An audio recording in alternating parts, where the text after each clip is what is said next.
Hello friend, मैं doctor Raj Kamal आज आपको एक खूबसूरत प्रोडक्ट के विषय में जानकारी देना चाहूँगा। उसकी हिस्ट्री, इतिहास के विषय में, कहाँ से उसकी शुरुआत हुई। तो इस प्रोडक्ट को आप लोगों ने बहुत बार देखा होगा, नाम भी सुना होगा। इसका नाम है हेल्थ गार्ड गामा ओरिजिनल। ये एपी ऑर्गेनिक कंपनी द्वारा निर्मित एक प्रोडक्ट है जो कि धुरी पंजाब में स्थित है। तो हम उस पर नहीं आते हैं, सबसे पहले आते हैं कि ये गामा ओरिजिनल है क्या, क्यों इसका नाम गामा ओरिजिनल पड़ा, कहाँ से इसकी खोज हुई। तो इसी पे चलते हैं। एक छोटा सा वीडियो टॉपिक है। तो गामा ओरिजिनल, तो जो गामा ओरिजिनल है यह है क्या, यह चावल की भूसी के तेल से निकला हुआ एक पोषक पदार्थ है। तो नाम कैसे पड़ा इसका गामा ओरिजिनल देखते हैं। तो जो चावल होता है उसका बोटनिकल नेम, वनस्पतिक नेम होता है विज्ञान की भाषा में ओरिजा। बहुत सारे वैरायटी होती है, जैसे हमारे यहाँ जो वैरायटी है भारत में चलती है उसका नाम है ओरिजा सैटिवा। तो ओरिजा मीन्स चावल, और चावल के तेल में से इसको निकाला गया था, इसलिए ओरिजा शब्द से ओरिजिनल ले लिया गया। और एक गामा कहाँ से आया, तो जो हमारी लैटिन भाषा होती है उसमें जो भाषा के अक्षर हैं उसमें alpha, beta, delta, gamma, theta ये सभी सिंबल होते हैं, अक्षर होते हैं। तो विज्ञान, जो रसायन विज्ञान है, उनकी संरचनाओं को प्रदर्शित करने के लिए कुछ विशेष संरचनाएं होती हैं। उन संरचनाओं को प्रदर्शित करने के लिए इस लैटिन भाषा का संकेतों का उपयोग किया जाता है। तो इनमें गामा ओरिजिनल की जो संरचना देखी गई तो उसमें एक संरचना को गामा द्वारा प्रदर्शित किया गया। तो उस संरचना के आधार पर उसका संरचना का नाम ले लिया गया और एक उत्पत्ति के आधार पर नाम ले लिया गया, तो उसका नाम रखा गया गामा ओरिजिनल। ये जो गामा है लैटिन भाषा का चौथा अक्षर था, चौथे अक्षर को यहाँ पर शामिल किया गया और उत्पत्ति जो ओरिजा से हुई तो ओरिजिनल ले लिया गया। तो ओरिजा और गामा मिलकर गामा ओरिजिनल बना दिए, तो ऐसे ही इसका नाम पड़ा गामा ओरिजिनल। अब गामा ओरिजिनल की शुरुआत कहाँ से हुई, खोज किसने किया, तो सबसे पहले इसकी शुरुआत जापान के वैज्ञानिकों द्वारा की गई। वहाँ पर तेल, जो राइस ब्रांड तेल था, उसमें बहुत सारी खूबियाँ थी, बहुत सारे गुण था। उस गुण को देखते हुए उन्होंने खोजना चालू किया कि आखिर इसमें है क्या जो इतना गुणशाली है। तो पाया कि इसमें एक ऐसा तत्व पाया जा रहा है, कॉम्प्लेक्स पाया जा रहा है, जिसका नाम उन्होंने गामा ओरिजिनल रखा। और सबसे पहले उसकी खोज की 1954 में जापान के वैज्ञानिकों द्वारा राइस ब्रैन, चावल की भूसी के तेल में से की गई। त्सुचिया और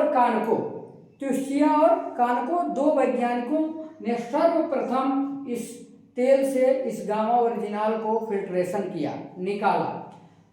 रासायनिक पहचान, इसकी जो रासायनिक पहचान हुई, इसका जो नाम जर्मिनेट किया गया वो 1960 ईस्वी में जर्मिनेट किया गया और पता लगा कि यह कोई एकल अकेला कोई यौगिक नहीं है, बहुत सारे कॉम्प्लेक्स, बहुत सारे समूहों का एक मिश्रण है। जैसे हमारा मिल्क, जो दूध होता है, उसमें बहुत सारी चीज़ों का मिश्रण है, ऐसे ही जो गामा ओरिजिनल है वो बहुत सारे उसमें मिश्रण है, बहुत सारे यौगिकों का। तो इसको रासायनिक पहचान मिली 1960 ईस्वी में। देखा गया कि इसमें फेरुलिक एसिड, ट्राइटरपीन एल्कोहल और फाइटोस्टेरॉल, तीन मुख्य समूह पाए गए। अभी ये समूह भी बहुत बड़े हैं। तो फेरुलिक एसिड, ट्राइटरपीनाइड एल्कोहल और फाइटोस्टेरॉल, तीन मुख्य समूह थे। रासायनिक रूप से अगर हम इसको बांटे तो तीन बड़े समूहों में बांटा जा सकता है। और ये फेरुलिक एसिड भी बहुत टाइप के इसमें पाए जाते हैं।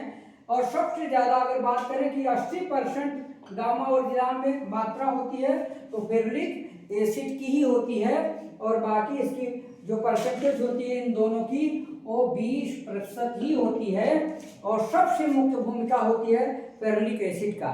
इसमें एंटीऑक्सीडेंट गुण पाया जाता है, एंटी कैंसर का गुण पाया जाता है, थायराइड को ट्रीट करने का गुण पाया जाता है, और हार्मोन बैलेंसिंग के गुण पाए जाते हैं, कोलेस्ट्रॉल को मैनेज करने का गुण पाया जाता है।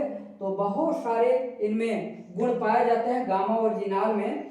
तो अगर इसकी संरचना की बात करें कि तो इसमें क्या होता है, तो सबसे बड़ी फार्मूलेशन इसी की होती है। इसमें कार्बन के जो अणु होते हैं 40 होते हैं, हाइड्रोजन के होते हैं 58 और ऑक्सीजन के 4, और इसके बहुत सारे वेराइटीज है, उसमें सबकी संरचना अलग अलग होती है। अब देखते हैं कि विश्व में इसकी शुरुआत कैसे हुई।